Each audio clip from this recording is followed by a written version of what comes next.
America's NAFTA nemesis Canada, not Mexico. President Donald Trump met for the first time Monday with Canada's Prime Minister Justin Trudeau. "We have a very outstanding trade relationship with Canada," Trump said at the news conference.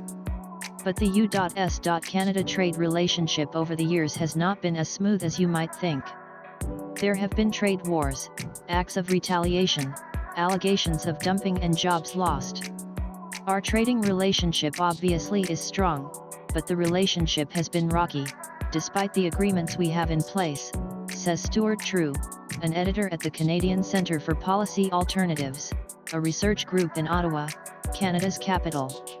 Trump has often slammed Mexico and NAFTA, the trade agreement between the US, Mexico, and Canada. But Canada is rarely mentioned. Yet, there have been more NAFTA dispute claims against Canada, almost all by US companies, than against Mexico. Even today, Canada has stiff tariffs against the United States, and the two sides only recently resolved a bitter dispute over meat. Most leaders and experts stress that trade ties between the two nations are strong and mostly positive. But Canada and America have had plenty of battles along the way. Now Trump wants to renegotiate NAFTA, which will be on the top of the agenda for his meeting with Trudeau. One Canada gets in more NAFTA trouble than Mexico. Listening to Trump, you might think Mexico is the bad actor of NAFTA. But since NAFTA's inception in 1994, there have been 39 complaints brought against Canada, almost all by US companies. Known in the industry as the investor-state dispute settlements, it allows companies to resolve cases under a special panel of NAFTA judges instead of local courts in Mexico, Canada, or the US. There's only been 23 complaints against Mexico. By comparison, companies from both Mexico and Canada have filed a total of 21 complaints against the US. And increasingly, Canada is the target of American complaints.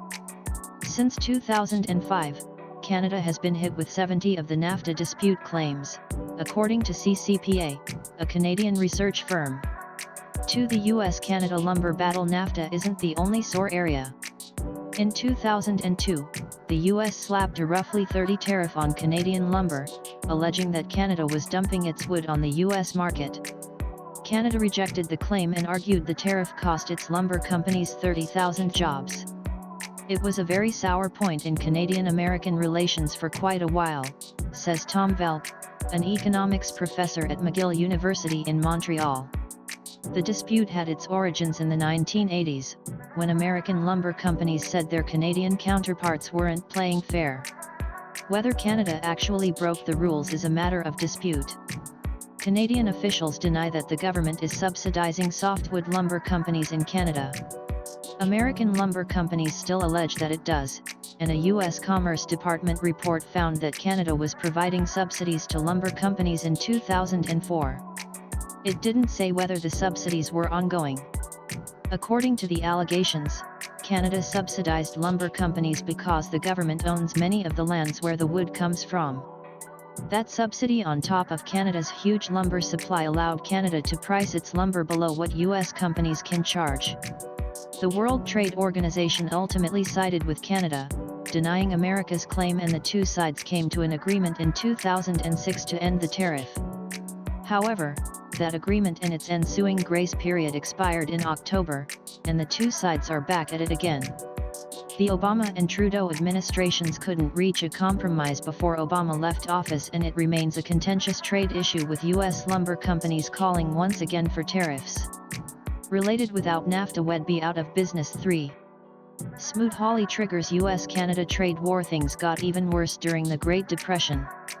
In 1930, Congress wanted to protect U.S. jobs from global trade. So the U.S. slapped tariffs on all countries that shipped goods to America in an effort to shield workers. It was called the Smoot-Hawley Act. Today, it is widely accepted that this law made the Great Depression worse than it was. Canada was furious, and retaliated more than any other country against the US, sparking a trade war. Canada was so incensed that they raised their own tariff on certain products to match the new US tariff, according to Doug Irwin, a Dartmouth professor and author of Peddling Protectionism, Smoot-Hawley and the Great Depression. For example, the the US increased a tariff on eggs from 8 cents to 10 cents. These are 1930s prices, after all. Canada retaliated by also increasing its tariff from 3 cents to 10 cents, a threefold increase. Exports dwindled sharply in 1929. The US exported nearly 920,000 eggs to Canada. 3 years later, it only shipped about 14,000 eggs, according to Irwin.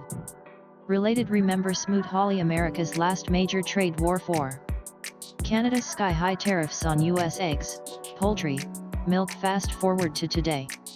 Smoot-Hawley is long gone, but Canada continues to charge steep tariffs on US imports of eggs, chicken and milk. For instance, some tariffs on eggs are as high as $238 per dozen, according to Canada's Agriculture Department.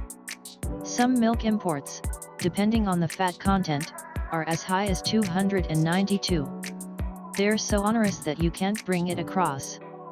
There's no American eggs in Quebec, says Velk. According to Canada's embassy in the US, reality is much different. Its officials say that despite some stiff tariffs, Canada is one of the top export markets for American milk, poultry, and eggs. The US does have tariffs on some goods coming from all countries, but they are not nearly as high as Canada's. Experts say these tariffs continue to irk some US dairy and poultry farmers, some of whom are challenged to sell into the Canadian market. But they doubt much will change since the tariffs have been in place for decades now. Related, those Reagan tariffs Trump loves to talk about. 5. Cooler heads in the future of NAFTA. Despite all these disputes, experts stress this trade relationship is still one of the best in the world. In fact, the two countries are so interconnected now, when trade disputes erupt, sometimes American companies will side with Canadian companies and against US lawmakers. For example, Canadian meat producers disputed a US law that required them to label where the cattle was born, raised and slaughtered. Canadians said the law discriminated against its meat from being sold in the US and took the case to the WTO. The WTO sided with Canada, and last December, Congress repealed the country of origin labeling law. American meat producers whose business is intertwined with Canada actually supported their counterparts in Canada, arguing the regulation was too burdensome. As for Trump's proposal of tearing up NAFTA, many American and Canadian experts say that it's not worth it to renegotiate or end the agreement. The three countries that are part of the agreement are so enmeshed with each other that untangling all that integration would be detrimental to trade and economic growth. Editors note this story was originally published on August 11, 2016. We have since updated it.